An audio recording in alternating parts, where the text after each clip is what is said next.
오늘은 파도가 약간 있네요. 굳이 바다를 본 건 아니지만 배가 흔들리는 것만 봐도 알 수가 있는 일이지요. 제가 근 40년을 바다에서 살았으니 그 정도야 뭐 안 봐도 알 수 있답니다. 그나저나 저 친구는 오늘도 멀미가 심한 모양이네요. 출항한 지 얼마나 됐다고 벌써부터 개워내고 있네요. 베트남에서 왔다는 뚜원이라는 친구인데요. 저 친구를 보자니 제가 처음 배를 탔던 때가 떠오릅니다. 저도 처음 한 달은 꼭 저랬거든요. 배멀미 안 해본 사람은 모릅니다. 진짜 죽을 것 같다는 생각을 하게 되거든요. 멀미하기 전에 먹은 것들을 다 개워내고 나도 여전히 속에서 치밀어 오르는 고통감이 뇌를 뽑아낼 것 같은 극심한 고통 속에서 계속되거든요. 절대로 나아질 것 같지 않지만 그래도 사람이라는 게 참 묘해서요. 한 달 정도 그러다 보면 웬만한 흔들림쯤은 아무렇지 않게 느껴지게 되더군요. 그러니 저 친구도 조만간 괜찮아질 겁니다. 그나저나 오늘은 괜찮아야 할 텐데요. 요새 어항이 영 신통치 않아서 말입니다. 줘야 뭐 벌어놓은 돈이 있으니 빈 어창을 안고 들어가도 문제가 없지만 선원들은 안 그렇거든요. 기본급이 나가긴 하지만 결국 중요한 건 물고기를 많이 잡아야 거기서 나온 수익금을 분배받게 되고 그래야 가족들을 먹여 살릴 수 있기 때문입니다. 다들 먹고 살자고 이 험한 바닷일 하는 거잖아요. 저도 그랬답니다. 단 한 번도 생각해보지 않은 바다일. 그것도 근해에서 하는 것도 아닌 원양어선을 타게 될 거라고 누가 생각이나 했겠습니까? 뭐 저는 사정이 약간 다르긴 했지만 따지고 보면 다 살자고 한 일이니까요. 오늘은 제 바다 인생에 대해서 말씀을 드려볼까 합니다. 여기에 올라온 사연들에 비하면 그닥 파란만장한 일은 아닐지는 모르겠지만 그래도 나름 듣는 재미는 있으실 거예요. 말로만 듣던 원양어선에서의 삶이 어떤지 궁금하시지 않겠습니까? 안녕하세요. 전 60대 초반의 뱃사람입니다. 평생 바다 일을 업으로 살아온 놈이죠. 세계 각지를 떠돌며 오징어나 꽁치, 참치 따위를 잡으며 평생을 지내왔습니다. 그렇게 살다 이제는 우리나라에 정착해 조그만 어선 한 척을 지닌 선주 겸 선장 노릇을 하며 살고 있어요. 운이 안 좋은 건지 제대로 된 가정은 꾸리지 못한 채 독거 노인으로 살고 있지요. 그럴 기회가 없었던 건 아니었는데 제가 부덕해서인지 기회를 놓쳤답니다. 덕분에 뱃일 안 나가는 날이면 방구석에서 뒹구는 게 전부인 그런 삶을 살고 있지요. 사실 이 채널을 알게 된 것도 그래서랍니다. 할 일이 없으니 유튜브에서 이것저것 뒤지다 사연 채널이라는 게 있다는 걸 알게 되었지요. 처음 그런 걸 들을 때만 해도 사실 좀 비웃었답니다. 세상에 뭐 저런 일이 다 있을까 싶어서요. 너무 극단적이잖아요. 평범한 사람이라면 절대 당할 수 없는 일들 천지였으니까요. 그런데 곰곰이 생각해보면 제가 겪은 일도 보통 사람이라면 경험해보지 못할 일이더라고요. 이후 노는 날이면 하루 종일 사연을 들으며 일희일비하는 게 유일한 낙이 되었습니다. 그렇게 듣다 보니 불쑥 그런 생각이 들더라고요. 제 이야기를 들려드려보면 어떨까 하는 생각이요. 그게 재미가 없을 수도 있지만 그래도 뱃사람 이야기는 또 새롭지 않을까 하는 생각에 이렇게 사연을 보내게 되었습니다. 저로선 제 인생 나름 파란만장했다 싶기도 하고요. 제가 대학을 들어가기 전까지는 정말 평범하게 살았답니다. 평범한 부모 밑에서 태어나 적당히 공부하다 적당한 대학에 입학해서 남들처럼 살 거라는 생각을 하고 살았거든요. 근데 그게 생각대로 되지 않았답니다. 다 저 때문이죠. 제가 대학에 들어갈 당시가 70년대 후반이었습니다. 아시겠지만 그때 나라가 엄청 시끄러웠지 않습니까? 말 한마디만 잘못해도 이상한 데 잡혀간다는 그런 세상이었지요. 그 와중에 가장 목소리를 내는 이들이 바로 대학생들이었고요. 소위 말하는 대모쟁이 말입니다. 그리 될 줄은 몰랐습니다. 근데 선배들과 사회의 불합리한 부분을 공부하다 보니 어느 순간 그 대열에 합류해 있던 저를 볼 수 있었습니다. 옳다 그르다의 문제가 아니었어요. 누군가는 해야 할 일이라고 생각했고 그래서 하게 된 거였어요. 그렇게 데모를 하며 지내다 보니 제가 꿈꾸던 삶과는 거리가 멀어졌답니다. 평범하게 대학을 졸업해 좋은 회사를 취직해 넥타이를 매고 살 줄 알았는데 그럴 수가 없게 되었습니다. 당장 대학 졸업장도 받을 수가 없었으니까요. 어느 순간 제가 제적을 당하게 되었답니다. 그 이야기를 하자면 한도 끝도 없을 것 같아 그건 생략하겠습니다. 다른 걸 다 떠나서 부모님에게 너무 죄송했어요. 자식놈이 잘 살기만을 바라는 부모님 기대를 송두리째 무너뜨렸으니까요. 그래도 그때는 그조차도 개의치 않는 불효막심한 놈이었습니다. 그렇게 대학을 나와서 들어간 곳이 전자부품을 만드는 회사였습니다. 소위 말하는 공돌이가 된 거죠. 학생 운동을 하는 친구들 중 저 같은 케이스가 적지 않습니다. 돈을 벌기 위한 목적이 아닙니다. 일종의 현장 체험 같은 개념이었거든요. 억압받는 노동자의 삶을 진정으로 이해해야 제대로 된 사회 변혁을 이뤄낼 수 있다는 그런 거죠. 아무튼 그렇게 들어간 공장에서 일과 운동을 이어갔지만 그 기간은 2달에 불과했답니다. 잘린 거죠. 언젠가는 그렇게 될 일이었습니다. 저희들이 공장에 취업할 때는 보통 학력을 속이는 게 일반적이었어요. 대학 다니던 친구가 공장에 들어온다 하면 누구나 의심을 하는 세상이었으니까요. 그럴 수밖에 없죠. 평온한 공장에 들어와서는 노동운동이 노조니 하는 것들을 만들어 분란을 일으키는 존재가 저희 같은 사람들이었어요. 그래서 이력서에도 고졸까지의 행적만 기록하고 취업하는 건데 그게 발각이 됐어요. 그래서 잘린 거였고요. 짧은 기간의 공장 생활이었지만 제겐 커다란 의미가 있는 시간이 되었습니다. 제가 거기서 제 일생의 반려자를 만난 때문입니다. 저보다 3살 어렸던 친구였는데요. 제가 공장에서 쫓겨나고 난 후에도 계속 만남을 유지했습니다. 얼마 안 되는 기간이었지만 신세도 많이 졌지요. 제가 공장을 나왔으니 돈을 벌 수가 없었거든요. 그렇다고 집에다가 손을 벌릴 수도 없었고요. 말씀을 드렸다면 아무리 못난 자식이라고 해도 도와주시긴 했겠지만 그러고 싶지 않았어요. 얼마 안 되는 자취방 월세도 밀려 고생하고 있을 때 저를 도와준 친구가 그렇게 고마울 수가 없었답니다. 결국 우리는 연인이 되었습니다. 겨우 20대 초중반의 남녀가 결혼을 이야기하는 지경에까지 이르렀지요. 그렇다고 결혼이 가당키나 있겠습니까? 저야 집에서도 쫓겨나다시피 한 대학 중퇴자였고 여자친구는 시골에서 올라온 가난한 집 딸이었으니까요. 그래도 마음만은 간절했습니다. 물론 간절하다고 해서 결혼을 할 수 있는 건 아니었죠. 결혼이라는 건 현실이니까요. 우리가 몸을 늘 집이 있어야 하고 2사람 먹고 살 돈도 필요한 게 결혼이잖아요. 그래서 열심히 일자리를 알아보았습니다만 쉽지 않대요. 무엇보다 제 발목을 잡았던 건 역시 학생 운동을 해서 대학에서 제적되었다는 사실이었습니다. 고졸이라고 속이는 것도 한계가 있었거든요. 그런 생활이 1년 가까이 이어졌습니다. 상황이 그렇게 되니 제 스스로가 너무 비참하게 느껴졌답니다. 여자친구의 얼마 안 되는 월급을 갈취하는 무책임한 놈이 된 것 같은 기분이었어요. 그래서 그런 말도 안 되는 선택을 하게 된 거였습니다. 요즘 미아 관련 학과를 나온 전문적인 인재들이 배를 타는 세상이 되었다지만 저희 때는 안 그랬거든요. 특히 원양 어선은 더욱 그랬습니다. 나중에 말씀드릴 테지만 원양 어선을 타는 사람들의 상당수는 정상적이지 못한 환경에 놓인 사람들이 대부분이었거든요.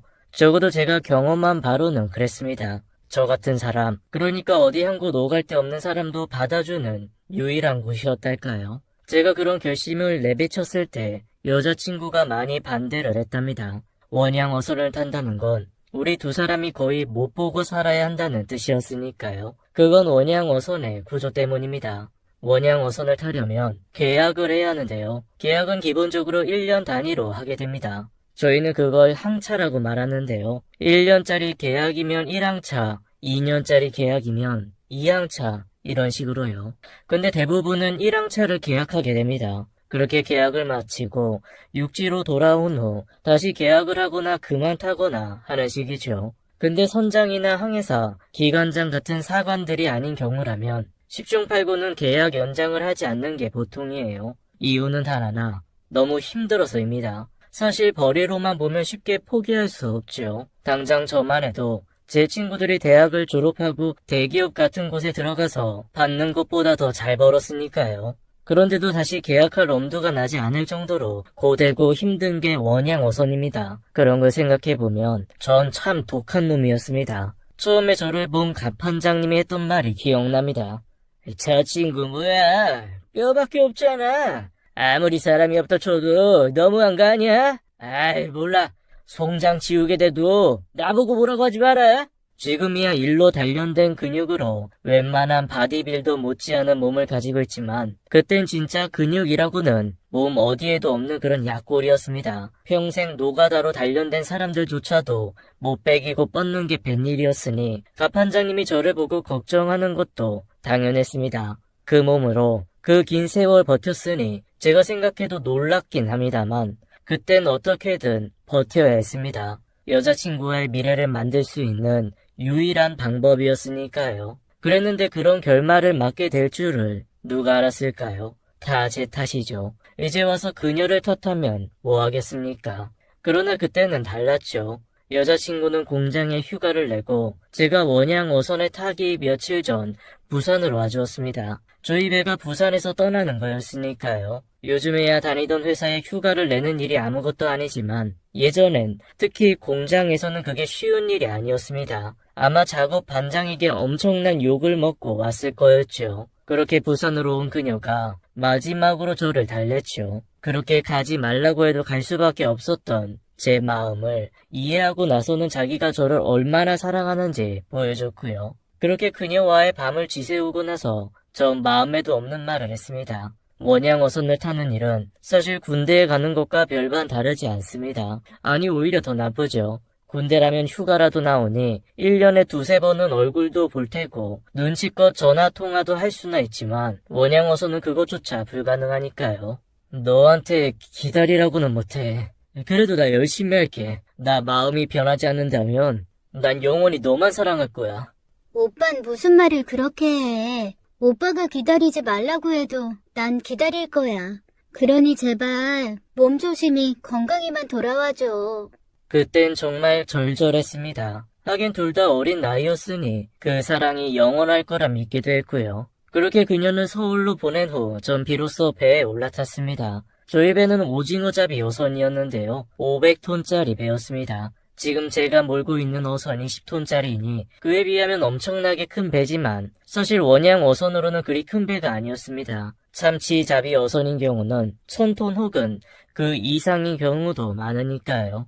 생전 처음 배를 탄다는 게 두렵기도 했지만 설레는 마음이 더 컸어요. 이전까지와는 달리 몸을 쓰는 일을 하게 된 때문이기도 하지만 왠지 바닷일이라면 로망 같은 게 있기도 하니까요. 그런 생각은 배가 항구에서 떠나고 10여 분 만에 산산조각이 났습니다. 제가 부산으로 내려오고 나서 한 열흘 정도 같이 배를 타시는 분들과 숙소 생활을 했답니다. 일종의 트레이닝 기간이랄까요. 함께 배를 타는 동료들과도 가까워지게 되니 꼭 필요한 시간이기도 했고요. 앞서 말씀드린 것처럼 배를 타는 사람들은 천차만별이에요. 사업에 실패한 아저씨부터 교도소에서 갓 나온 사람, 도통 이유를 밝히지 않는 사람들까지 별의별 사람들이 다 있답니다. 어느 조직이나 마찬가지겠지만 모르는 사람들이 처음 만나게 되면 일종의 서열 다툼을 하게 마련이지요. 근데 거기는 안 그랬습니다. 나이가 많다고 해서 건방을 떨지도 않았고 학벌이 높다고 거만을 부리지도 않았죠.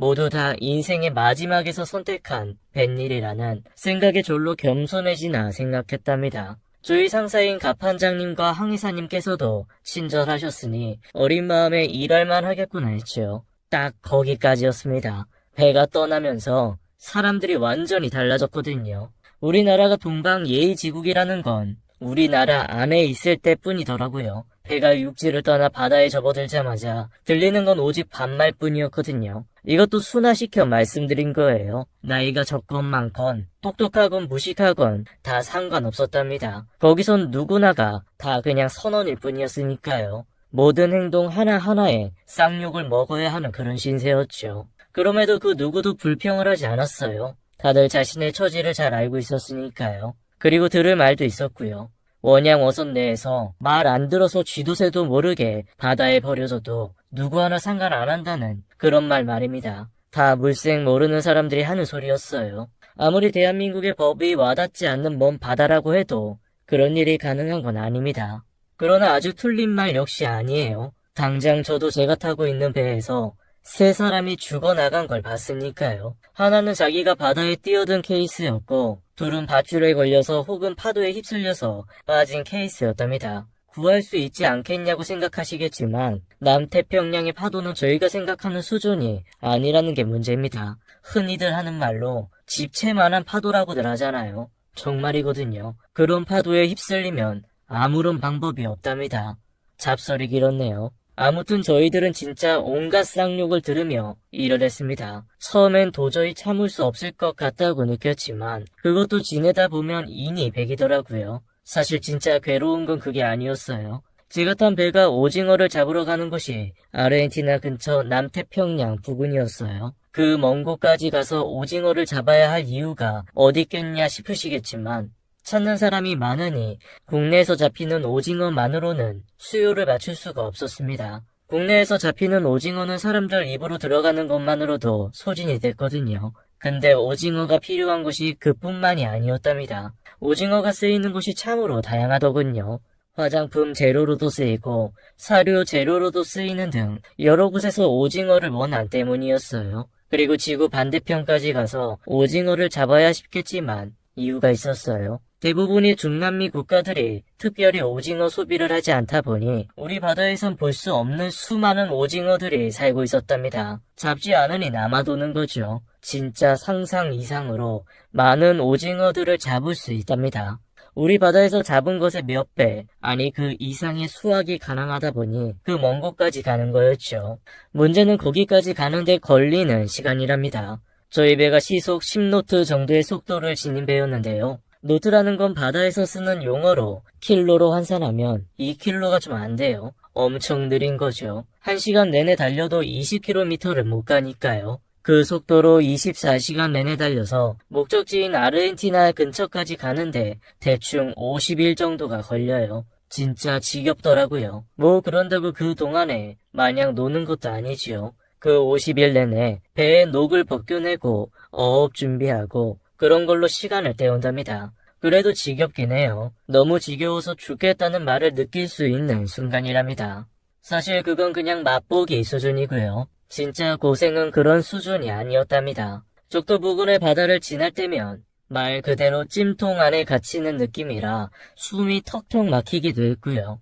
생전 처음 보는 거대한 파도를 맞을 때면 이러다 죽는구나 싶어 공포에 떨기도 했답니다. 물론 저희 같은 초짜들이나 그랬지 노련한 사관들은 무덤덤하긴 했습니다만 그것뿐이면 말을 안 합니다. 먹는 것 씻는 것 등은 또 어찌 그리 불편한지요. 몇 달을 육지에 정박하지 않고 하는 작업이다 보니 30명에 가까운 선원들의 식량은 대부분 냉동식품이거든요. 요즘이야 냉동식품의 질이 좋아서서 해동만 하면 이게 냉동된 건지 하겠지만 저희 때는 어디 그랬을까요? 냉동파, 냉동 양파 이런 건 그래도 양반이었어요. 냉동 김치 드셔보셨어요? 이건 김치도 아니고 그렇다고 배추도 아닌 것이 진짜 제가 뱃일을 오래 하면서 그런 생활에 익숙해졌다고 해도 그래도 냉동 김치만은 적응이 안 될 정도였답니다. 식수가 귀하니 씻는 거야 말할 것도 없고요. 이런 이야기는 너무 많아서 이 정도로 할게요. 그렇게 도착한 아르헨티나 바다에서 오징어 잡이라는 걸 했어요.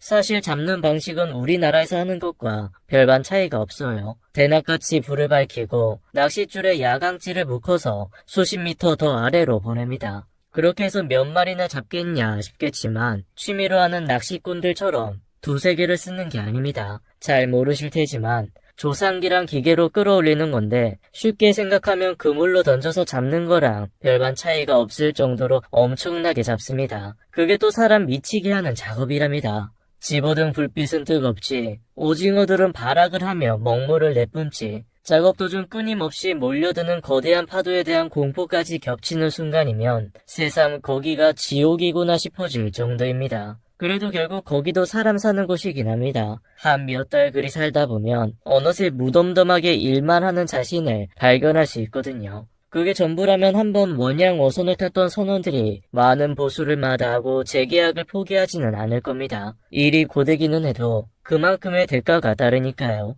그런데도 수많은 선원들이 한 번 하고 나면 계약을 망설이는 이유는 역시 외로움 때문 아닐까 싶어요. 참 속 편한 소리 한다 싶으실 테지만 원양 어선에서 느끼는 외로움은 일반적인 그것과는 전혀 다른 것입니다.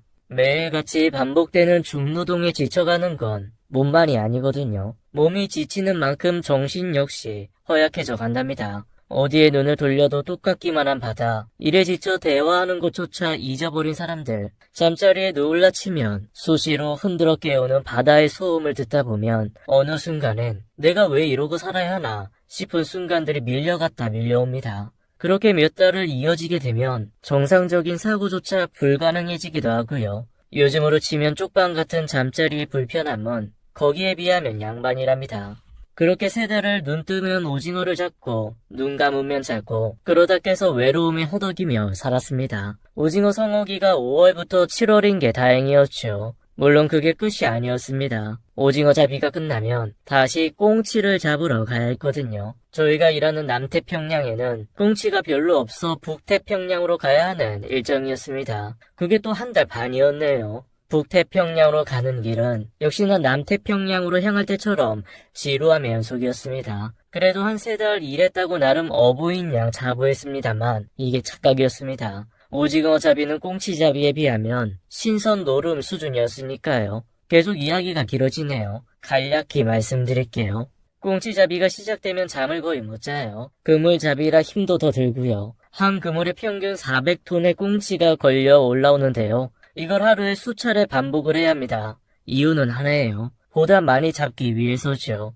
북태평양 꽁치 성어기가 9월부터 10월까지거든요. 그 3달 동안 최대한 많은 꽁치를 잡아야 하니 잠이고 뭐고 없는 거죠. 후반 작업도 힘들고요. 그 3달은 거의 인간의 모습이 아니에요. 온몸에 꽁치 비늘이 도배가 된 상태에서 제대로 씻지도 못하니 냄새가 장난 아닙니다. 저희들끼리야 잘 모르지만 아무튼 그 상태에서 쪽잠을 자면서 사는 그런 구조입니다. 새삼 오징어 잡이가 그리워질 정도의 강도랍니다. 진짜 어떻게 버텼는지 신기할 정도였네요. 지금이라면 억만금을 준대도 못할 때지만 그땐 했습니다. 그렇게 번 돈을 그녀, 아직 이름도 말 안 했네요. 지영이한테 보냈답니다. 아시는 분들 계시겠지만 원양 어선 선원들은 기본급에 부합이라고 불리는 인센티브를 받는답니다. 사실 기본급은 생각보다 적어요. 제가 처음 받은 기본급이 30만원 정도였던 것 같아요. 그걸 모두 지영이한테 보냈답니다. 지영이가 왜 그 돈을 자기한테 보내냐고 뭐라 했지만 제 입장에선 그게 당연하다고 생각했답니다. 사정이 있어 결혼을 못했지만 한 거나 마찬가지라고 생각했거든요. 물론 대기업 다니는 친구들에 비하면 적긴 했지만 그래도 평균적으로 보면 적은 액수는 아니었어요. 무엇보다 원양 어선 선원들에게 중요한 건 기본급이 아니었거든요. 저희가 왜 그토록 죽자고 그물을 당길까요? 이유는 하나입니다. 많이 잡으면 그만큼 버는 돈이 늘어나서랍니다. 배를 탈 때야 기본급만 받지만 모든 일을 끝내고 국내로 들어오면 그동안 잡은 물고기들을 팔아 생긴 이익금을 직급에 따라 차등적으로 받게 되는데요. 이게 월급보다 훨씬 더 많거든요. 상황에 따라 다른데 평균적으로 보면 월급의 서너 배는 됐던 것 같아요. 그렇게 따져보면 제가 대기업 다니는 친구들보다 훨씬 더 잘 벌었던 거죠. 아무튼 그렇게 지옥 같은 1년을 보내고 한국으로 왔습니다. 1년 만에 지영이를 보자 어찌 그리 반갑든지요. 지영이가 너무도 달라진 제 모습에 눈물을 터뜨렸지만 겉모습이 뭐가 그리 중요할까요? 정말 많이 힘들었지만 그래서 중간중간 포기할까 싶은 날들의 연속이었지만 지영이를 보니 그 시간들이 무의미한 건 아니다 싶었거든요. 얼굴이 이게 뭐야? 그 뽀얗던 사람이 이젠 흑인이라고 해도 믿겠다. 그렇게 힘들었어? 아니, 할만했어. 우리 마누라는 그새 더 예뻐졌네. 몰라. 그렇게 힘들게 번 돈을 왜 나한테 다 보내? 그럼 어디로 보내? 남편이 돈 벌면 원래 마누라한테 주는 거잖아. 설마 지금 그 말 나한테 청혼하는 거야? 청혼은 아니야. 좀 더 자리 잡으면 그때 할 거야. 그래도 이 돈은 네가 받아. 최소한 네가 공장 다니면서 힘들어하지 않을 수 있도록 하는 게 내 의무잖아. 그러니까 이렇게 모으지 말고 써. 지영이가 제가 보낸 기본급을 꼬박꼬박 모아놨더라고요. 한 푼도 안 쓰고요. 그러라고 보낸 게 아니었답니다. 전 그저 지영이가 좀 더 편해지길 바랬어요. 그 정도 돈이면 굳이 공장에 다니지 않아도 될 것 같았고요. 근데 지영이는 그럴 수 없다더군요. 내가 그 고생을 하면서 번 돈을 어떻게 쓰냐던 아이였어요. 그래서 더 사랑스럽고 그런 아이였으니 철석같이 믿었던 거였죠. 사실 제겐 계획이 있었습니다. 좀 늦어지긴 하겠지만 제대로 자리를 잡은 뒤에 지영이한테 청혼을 할 계획이었답니다. 그걸 위해서 지영이 몰래 준비하는 것도 있었고요. 그래서 당장 이야기하진 않았습니다. 나중에 팡 터뜨려서 지영이를 행복하게 만들어주고 싶었으니까요. 지영이와 보내는 시간이 한 달 남짓이었습니다. 근데 지영이가 공장을 다니니 하루 종일 같이 보낼 수가 없지 않습니까? 그게 너무 안타깝더라고요. 어차피 제가 보내는 돈이면 공장에서 받는 월급보다 훨씬 많았으니 공장을 다닐 필요도 없는 거였어요. 그래서 제가 꼬셨답니다. 지영아, 너 이제 공장 그만둬. 공장을 그만두면? 알잖아, 오빠. 나 시골 부모님도 챙겨야 돼. 그래서 공장 못 그만둬. 그래서 내가 돈 보내잖아. 앞으로는 계속 월급도 늘어날 거야. 그러니 그 돈이면 넉넉하지는 않아도 생활은 될 거고. 내가 이 돈을 어떻게 써? 안 돼. 아이, 안 되긴 뭐가 안 돼. 나 그러라고 돈 버는 거야. 오빠 또 배 탈 거야? 그래야지. 뭐 그래야 돈을 벌 수 있으니까. 난 어쩌고. 매번 오빠 보고 싶어 죽겠는데.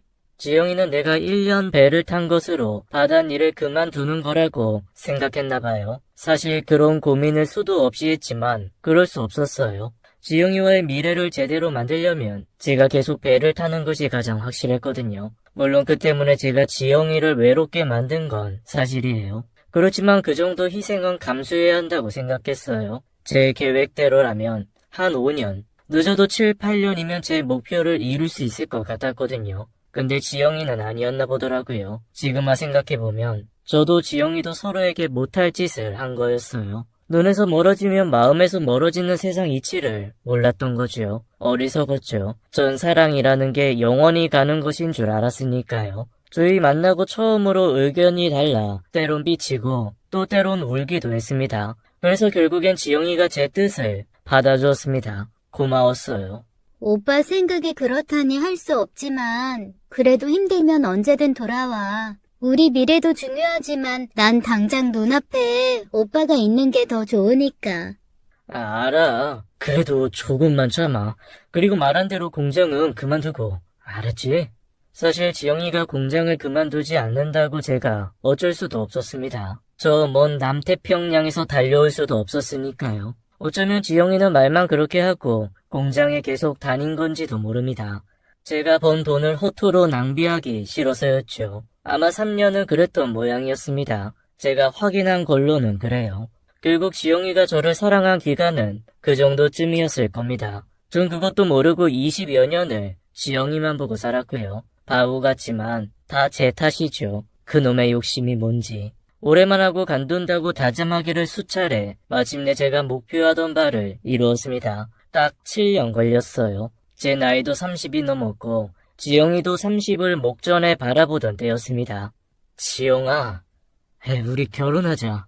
남태평양 파푸아 뉴기니 해상에서 거대한 참치를 잡고 돌아온 제가 지영이한테 마침내 청혼을 했습니다. 저 하나만 보고 좋은 시절을 다 흘려보낸 지영이한테 너무 미안한 마음이었지만 그 세월 동안 서로 간에 믿음이 있었던지라 어느 정도는 합의된 상황이었습니다. 사실 제 말을 듣고 지영이가 눈물을 흘리지 않았을까 하는 기대도 있었답니다. 떡 줄 사람은 생각도 왔는데 제가 김칫국을 너무 많이 마셨더군요.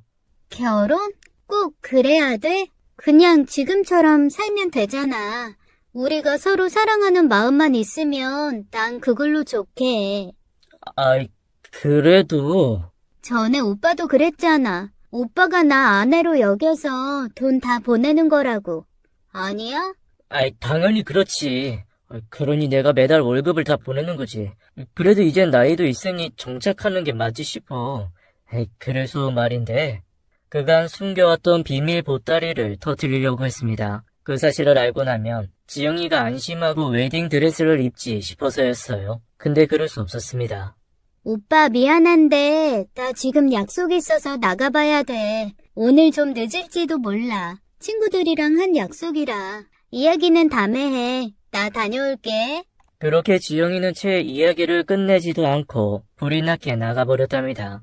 예상 밖의 상황에 많이 놀랐답니다. 결혼을 안 하겠다는 것도 그랬지만 1년 만에 온 저를 두고 약속을 나가겠다는 모습도 그랬어요. 그전까지는 지영이가 제가 귀국한 기간에는 거의 제 곁에 붙어 있었거든요. 물론 꼭 그래야 한다는 법은 없지만 오랜만에 보니 서로를 더 그리워하면 그렇게 될 수밖에 없는 거 아니었을까요? 그렇게 나간 지영이는 새벽이 다 되어서 들어왔습니다. 게다가 술이 떡이 되어서 들어오기까지 했어요. 기분이 많이 안 좋았습니다. 그러지 말아야 하는데 결국 잔소리를 하고 말았답니다. 무슨 술을 그렇게 마셔? 그리고 왜 그렇게 늦게 들어오는 건데? 오랜만에 친구를 만났어. 그러다 술도 먹다 보니 이렇게 됐네. 미안. 미안하다면 다야? 내가 너 기다리다 밤새 한 잠도 못 잔 건 어쩌고? 그 말이 그렇게 화를 돋을 일이었을까요? 겨우 하루 가지고 뭘 그래. 난 평생 오빠 기다리다 못 잔 사람이야. 난 겨우 하루잖아. 근데 오빠는? 됐다. 그만하자. 그러더니 토라져서 나가버렸답니다. 그리곤 들어오지 않더군요. 그나마 전화를 걸어준 게 다행이었습니다. 미안. 나 이런 기분으로 오빠 못 보겠어. 당분간 친구 집에서 지낼게. 뭐라 말할 틈도 없었습니다. 그리곤 전화를 끊었으니까요. 그렇게 소식을 끊은 지영이는 사흘 만에 집에 돌아왔습니다. 미안. 오빠한테 그러는 게 아닌데. 내가 그간 외로워서 그랬나 봐. 그래도 그러는 게 아니지. 오빤 그 고생을 하고 왔는데. 아니야. 내가 더 미안하지. 네가 얼마나 외로웠을지 생각도 안 하고. 아니야. 아무튼 우리 화해하자. 오빠 조만간 또 나가야 할 거잖아. 아니야. 나 이제 그만하고 다른 일 알아볼까 싶어. 그게 무슨 소리야? 오빠가 여기서 무슨 일을 해? 대학 중퇴에 전과까지 있는데 그냥 바다로 가. 이젠 경력도 붙어서 월급도 많잖아. 아이, 지영아. 그건 내가 버는 돈이랑 그리고 내가 좀 모은 돈 합하면 그러면 조그만 가게 자리 하나 정도는 알아볼 수 있지 않겠냐고 말할 참이었습니다. 근데 지영이가 날카롭게 반응을 하는 통에 채 그 말을 못 꺼냈습니다. 모아둔 돈이 어디 있어? 나 오빠가 시킨 대로 공장 관뒀어. 오빠가 보내준 돈으로 시골 부모님 봉양도 하고 나도 쓰다 보니 그 돈으로도 버겁더라. 오빤 나가 있으니 모르지만 요새 서울은 웬만큼 돈으론 버티기도 힘들어. 그러니 오빠 몇 년만 더 하자. 나도 이제 다시 일할 거고 오빠가 보내준 것까지 모으면 우리 그걸로 뭐라도 할 수 있을 거야. 사실 좀 놀랐습니다. 전 지영이가 그 돈을 모아뒀을 거라고 생각했어요. 비록 공장은 그만뒀어도 다른 일을 하고 있을 거라고 생각했는데 그게 아니었더군요. 아이, 그래도 얼마는 있을 거잖아. 에이, 그 정도면 돼. 오빠, 미안한데 없어. 오빠가 고생한 건 아는데 사실 그 돈이 풍족하게 쓸 정도도 아니고. 그러니 제발 내 말대로 하자. 몇 년만, 진짜 몇 년이면 돼. 그 일로 또 다투고야 말았습니다. 따지고 보면 옹졸한 제 탓이었어요. 제가 쓰라고 줘놓고 왜 그걸 다 썼냐고 화를 내는 격이었으니까요. 결국 전 청혼과 함께 말하려 했던 이야기를 풀어놓지 못했어요. 그때라도 했어야 했는데 저도 감정이 너무 상했던 거죠. 그리고 열흘 뒤 다시 배를 탔습니다. 중간에 두어 번 기착지에서 전화를 하긴 했는데 지영이가 전화를 안 받더군요. 전 분명 시차를 계산해서 집에 있을 법한 시간을 택한 거였는데 무슨 일인지 전화를 안 받대요. 결국 그렇게 1년이란 세월을 알렸습니다. 그 사이에도 월급은 꼬박꼬박 지영이의 통장으로 들어갔고요. 오빠, 고생했어. 나 진짜 오빠 보고 싶었어. 지난번에 우리가 다툰 것은 까맣게 잊었다는 얼굴이었습니다. 놀라운 건 그것만이 아니었어요. 지영이가 조그만 카페 사장이 되어 있었답니다. 꼭 보여주고 싶었어. 사실 오빠가 준 돈 이 가게 마련하느라 쓴 거였어. 작년에 한참 마무리 중이었는데 오빠 놀래켜주려고 말 안 한 거였고 1년 동안 나 많이 원망했지? 미안해. 그랬으면 말을 하지. 난 그것도 모르고. 참 옹졸한 남자였지요. 지영이가 그런 준비를 한 줄도 모르고 내심 원망하고 있었던 제가 그리 못나 보일 수 없었습니다. 괜찮아. 나도 잘한 거 없으니까. 그래도 이렇게 우리 둘이 몇 년 노력하면 진짜 제대로 살 수 있을 거야. 그러니까 오빠도 몇 년만 더 고생해. 그렇게까지 나오니 제가 서운해할 이유도 없었습니다. 지영이 말대로 까진 몇 년 더 배를 탄다고 문제가 될 것도 없었고요. 어차피 서로 사랑하는데 그게 뭔 문제일까요? 사실 육체적으로는 고되지만 경력이 쌓이면서 일 자체를 기피할 이유는 없었어요. 버는 돈도 늘었고 베테랑이라는 이유로 대접도 잘 받던 시절이었으니까요. 그렇게 지영이 말대로 5년을 더 일했습니다. 거기서 일을 접고 국내에 정착을 했어야 했는데 그럴 수 없었습니다. 아버지가 풍을 맞으시면서 집안 사정이 어려워졌거든요. 제가 평생 불효를 저질렀는데 조금이라도 보탬이 되고자 했습니다. 그래서 또 배를 타야만 했던 거고요. 미안해. 아무래도 한 몇 년은 더 해야 할 것 같아. 그래도 자기한테 보내는 돈은 그대로일 거야. 늘어난 액수만큼 엄마한테 보내려고. 괜찮겠지? 일순 서운한 표정인 듯 했지만 금세 원래 모습을 보이더군요. 당연히 괜찮지. 그나저나 우리 여보 또 몇 년 더 고생해서 어쩌나? 진짜 딱 5년만 더 하고 우리 같이 살자.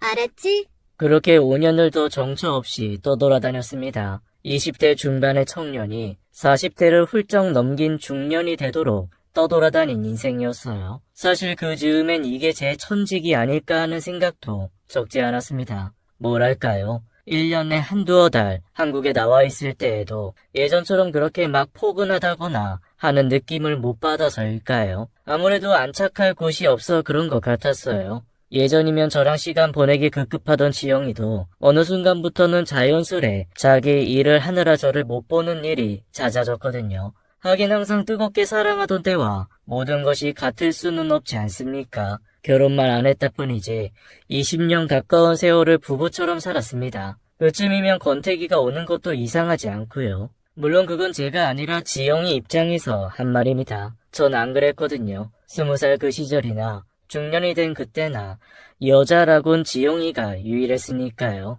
자기야, 나 다녀올 테니까 밥 챙겨 먹고 있어.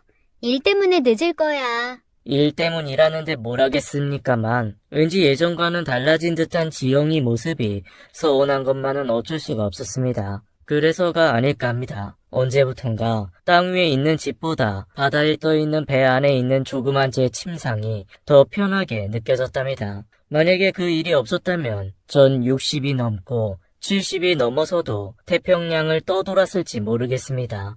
써주지도 않겠지만 아무튼 그런 마음이었어요. 그렇게 배 위에서 살아가던 때였어요. 당시 제가 타던 배가 말썽을 일으켰답니다. 드문 일도 아니었어요. 워낙 오래된 놈이었으니까요. 보통은 기관장이나 갑판장선에서 수리가 되는 정도였지만 그땐 그게 안 됐어요. 하는 수 없이 근처 항구에 입항해 수리를 진행하려 했습니다. 선원들 입장에선 굉장히 즐거운 일이죠. 저야 그런데 관심도 없지만 뱃사람 중에선 술 좋아하고 여자 좋아하는 사람들이 적지 않거든요.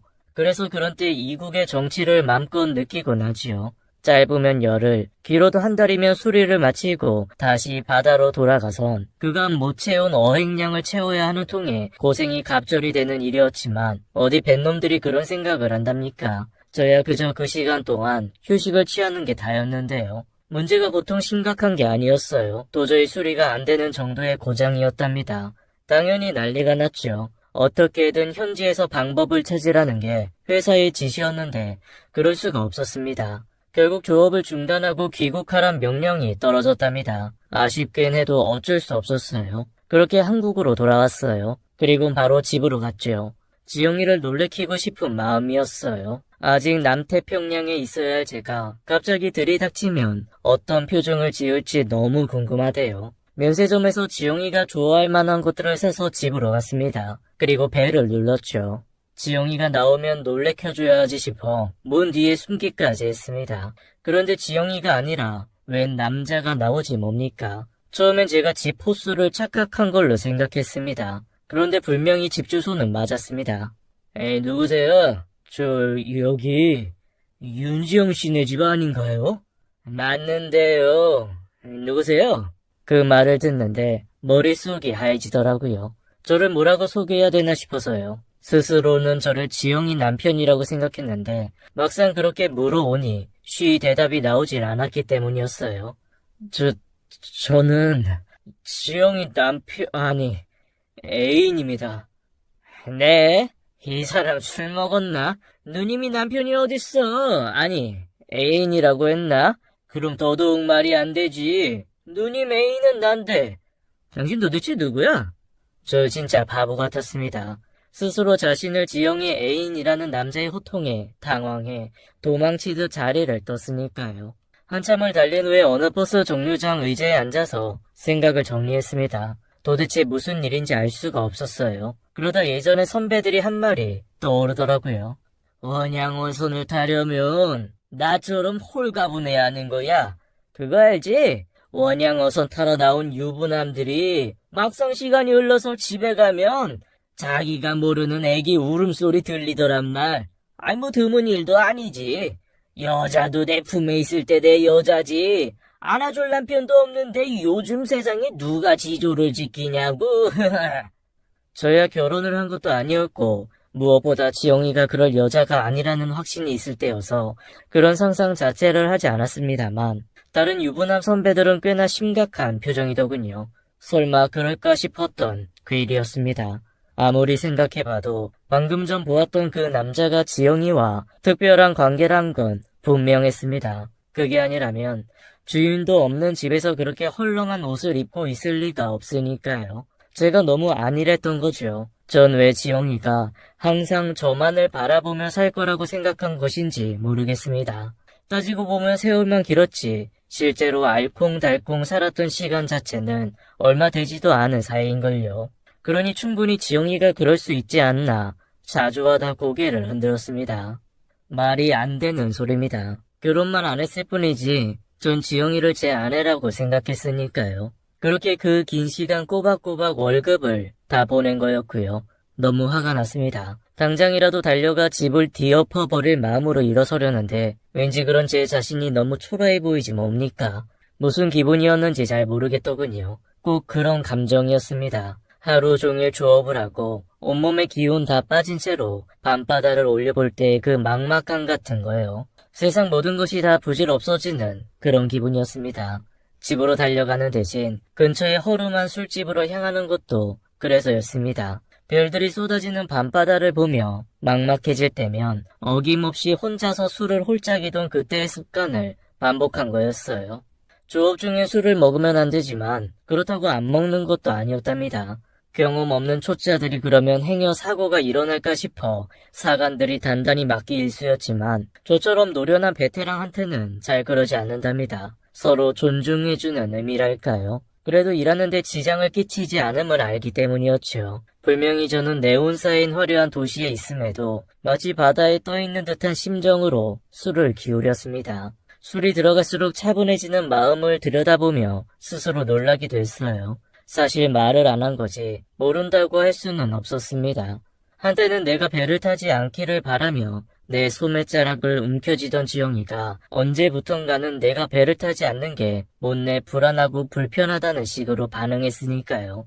제가 아무것도 모르던 어린애일 때야 그랬다 쳐도 알 것 다 알아버린 중년의 남성이 되고서도 그걸 모를 리가 없었죠. 다만 인정하기 싫었을 뿐이었답니다. 그걸 인정하는 순간 제 청춘의 모든 순간들이 부질없이 되어버리니까요.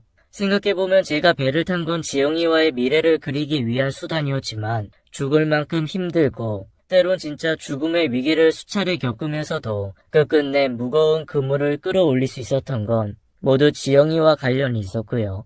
그랬던 지영이가 나 아닌 다른 사람을 사랑하는 걸 인정하게 되면 제가 20년 가까이 배를 탄 게 모두 헛된 일이 되는 거였죠. 그래서 알면서도 모른 채 하려고 기를 쓰고 애를 쓴 거였답니다. 그때는 그랬어요. 어리석은 생각이었어요. 60이 넘은 지금 생각해보면 충분히 그럴 수도 있는 상황이다 싶거든요.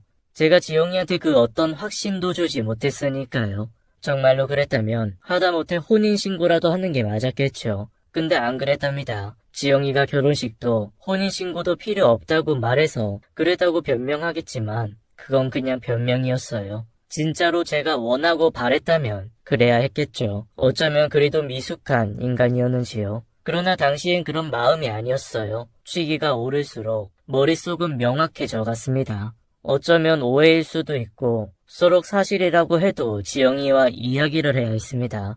지영이의 마음이 뭔지 확실히 알아야 정리를 하든 혹은 새로운 출발을 하든 할 수 있다고 생각했어요. 그래서 전화를 걸었답니다. 오빠, 지금 어디야? 오해야. 빨리 집으로 와. 자세한 건 집에 오면 이야기해줄게. 그 말을 듣고 기뻐했습니다. 사실이 뭐였건 일단은 지영이가 나를 위해 그런 말을 해줬다는 생각 때문이었어요. 다시 벨을 눌렀습니다. 이번엔 남자 대신 지영이가 저를 맞았고요. 오빠, 오해하면 안 돼. 걔 내가 데리고 있는 직원이야. 어제 우리 집에서 직원 회식을 하고 술에 취해서 있다가 오빠를 봤나 봐. 걔는 오빠 존재를 몰라. 그래서 오빠가 내 남편, 아니 애인이라고 하니까 순간 장난기가 발동했나 봐. 내가 엄청 혼내서 보냈어. 미안해. 사실인지 아닌지조차 중요하지 않다고 느껴진 이유는 뭐였을까요? 어쩌면 저 미리부터 포기하고 있었는지도 몰랐어요. 그래도 그나마 위안이 되는 건 지영이가 내가 상처받지 않도록 최선을 다해 변명하고 있다는 것 뿐이었으니까요. 그런 거였구나. 아이, 난 그런 건 줄도 모르고. 됐어. 그럴 수도 있지. 그 말에 비로소 안심하는 지영이를 보며 저 역시 기뻐했습니다. 지영이와는 좀 다른 의미였겠지만 아무튼 그랬어요. 갑자기 오게 된 이유를 설명하고 가지고 온 선물을 주니 또 좋아하더군요. 예전 생각이 나대요. 제가 그물에서 나온 희귀한 조개 껍질을 줬을 때 기뻐하던 지영이의 모습 말입니다.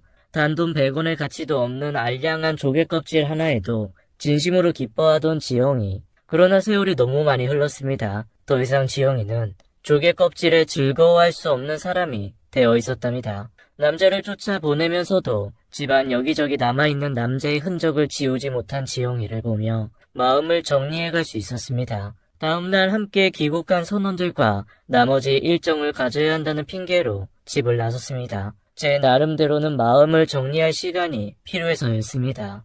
제 젊은 나를 지켜준 여자였습니다. 비록 그 여자가 제가 아닌 다른 남자를 선택했지만 그걸로 그녀를 비난할 수 없다는 생각뿐이었습니다. 그래서 그녀를 위해 조그만 선물도 준비했어요. 어르신들이 보기엔 참 유치할 테지만 그게 지영이에 대한 예의라고 생각했고요. 20년 가까이 칠흑 같은 바다의 밤을 지켜본 탓에 꽤나 철학자처럼 행사하는 게 웃겼지만 그땐 그랬습니다. 모든 생각이 정리된 후 지영이를 만났어요. 이거 받아. 뭔데? 다이아 반지? 설마 이거 나한테 청혼하는 거야? 그 짧은 순간에도 지영이의 표정을 살필 만큼 저는 마음이 정리가 된 모양이었어요. 분명한 건 별로 기뻐하지 않는다는 거였어요. 당연했겠죠. 저는 이미 과거의 남자였으니까요. 아니야. 그런 건 아니고 그냥 주고 싶었어. 예전에 진짜 주고 싶었는데 그땐 그럴 형편이 아니었어서. 진짜 다른 의도 없어. 그냥 주고 싶어서. 그러니까 받아줘. 그래?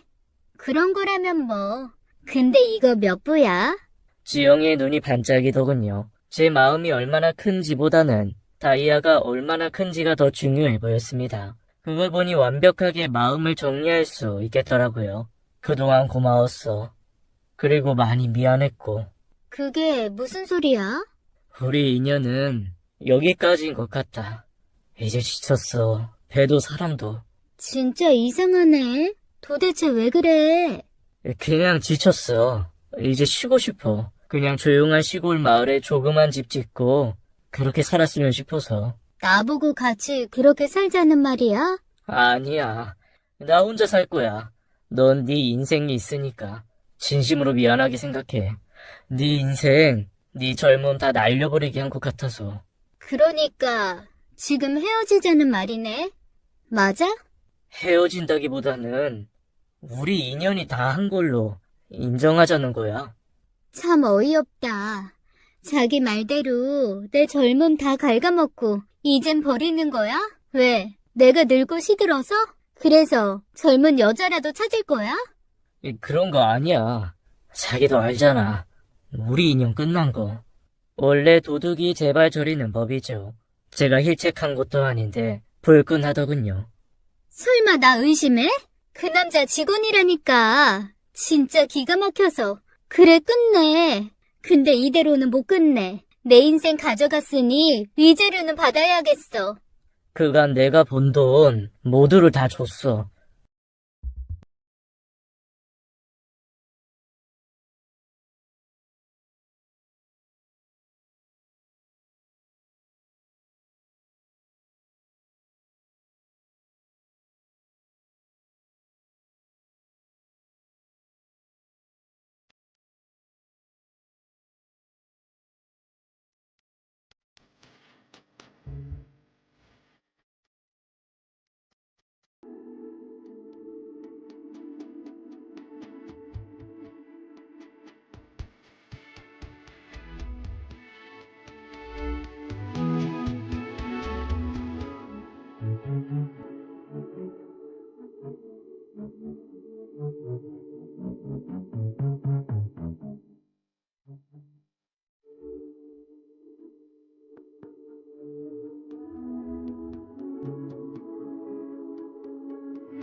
그거면 안 될까? 겨우 그걸로 퉁치겠다고? 그렇게는 못해. 당신 있는 거 다 줘도 될까 말까 한데. 왜? 돈이 없어? 그럼 배를 다시 타. 그래서 돈 벌어서 갚아. 5년이건 10년이건. 그 말을 듣는 순간 확실히 알았습니다. 저를 사랑하던 지영이는 더 이상 없다는 것을요. 지영이도 알았을 겁니다. 그간 제가 준 돈으로도 충분하다는 걸요. 실제로도 적지 않은 액수였고요. 마지막인데 얼굴을 붉히고 싶지 않았습니다. 그래서 최대한 잘 이야기를 했어요. 그렇게 끝난 줄 알았습니다. 제 청춘의 전부였다고 해도 과언이 아닌 그녀와의 이별치고는 참 허무했답니다. 거기까지여야 했습니다. 그랬으면 저도 지영이에 대한 추억만으로 남은 평생을 살았을 겁니다. 근데 그럴 수 없게 하지 뭡니까? 아무리 철학자, 오는 해봤댔자 그 충격이 가실 리가 없었어요. 모든 의욕을 상실하고 집에서 하루하루를 보냈습니다. 바깥 출입도 하지 않은 채 말입니다. 그런데 벨이 울렸어요. 지영이었습니다. 돈 없다면서. 이 아파트가 얼마짜린데. 그러면서 한 푼도 안 주고 입을 씻겠다고? 이거 진짜 너무한 거 아니야? 어디서 들었는지 모르지만 지영이가 제 아파트로 쳐들어왔답니다. 지영이 말대로 아파트가 꽤 비싼 건 맞습니다. 제가 한번 말씀드렸죠. 저희 원양어선 선원들은 월급보다 인센티브가 훨씬 많다고요. 제가 그 돈을 꼬박꼬박 모아 제 선배에게 맡겼답니다. 대학 시절 함께 운동하던 선배였는데 그 선배가 어울리지 않게 증권사에 들어가 돈을 굴렸거든요. 그걸 보고 비난하던 사람들도 많았는데 전 안 그랬어요.